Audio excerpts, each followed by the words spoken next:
curated this show specifically for Black artists from the States who wanted to be able to show work here on the continent of Africa for the first time.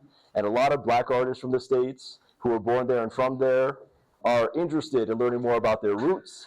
And here in Kenya, I know that you all have a deep connection to your ancestry. I heard a couple of you mention that you were of the Kikuyu tribe. I've heard a couple tribes, but I also heard a lot of other noise in the background. So I just one more time want to hear you guys shout out some of the tribes that you guys are from. So I heard Kikuyu. Any other tribes? Louder. In the back. What other tribes? Kamba. Meru. Any other ones? How about you?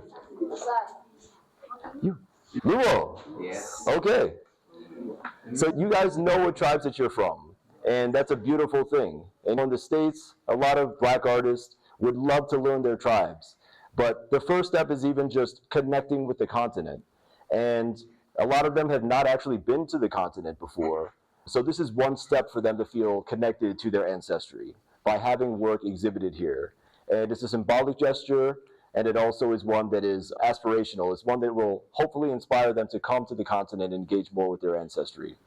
So that's what the show is about. We have a lot of different works. Some of them are collage, some of them are paint, some of them are photography, some are prints, and some are, let's see what else we have here, watercolor. So we have a lot of different types of materials too, and of course, they're representing portraits, they're representing landscapes, they're representing text, and they all in some way speak to the experience of reflecting on African ancestry. You'll also have some time to take it in. Oh, yes.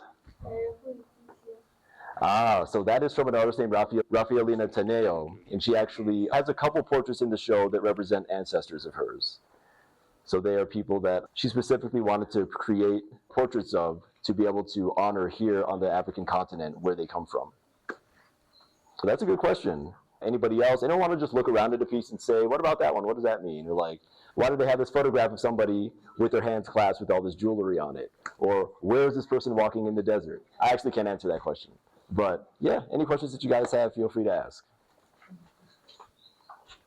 You could take like maybe a minute, look around and say, hey, what's that? Yeah. Yeah. Is that the lady who's from there? Yeah, you can tell because she's wearing the same clothing that it's the same woman, right? So she's actually one of the artists in the show. Her name is Laurel, and she actually visited Ghana. She's one of the few artists who's actually managed to visit the continent, and she went to a few different sites in Ghana, including the slave castles, and she got to visit the Door of No Return. And that's her in the last piece there, walking towards the Door of No Return. And this is just a way for her to reflect on her ancestors who were brought over to the States and endured slavery and then Jim Crow and everything else that followed.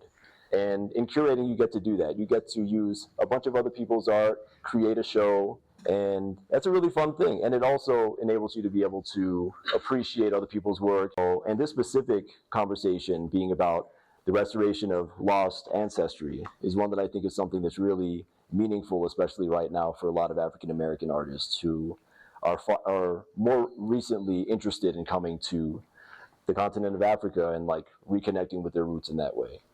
And I know Ghana specifically, they have a lot of tourism, and you go there, they have billboards saying find your roots. And when I was there, I was like, oh my goodness, this is like major tourism, like getting Black people in the States to come over. And it's a really beautiful thing. It's a really important thing. And so many ways. It just really opened up my eyes to just the breadth and the experience of the many different ways that we show up in the world throughout the African diaspora. A lot of the African American traditions is specifically from West Africa.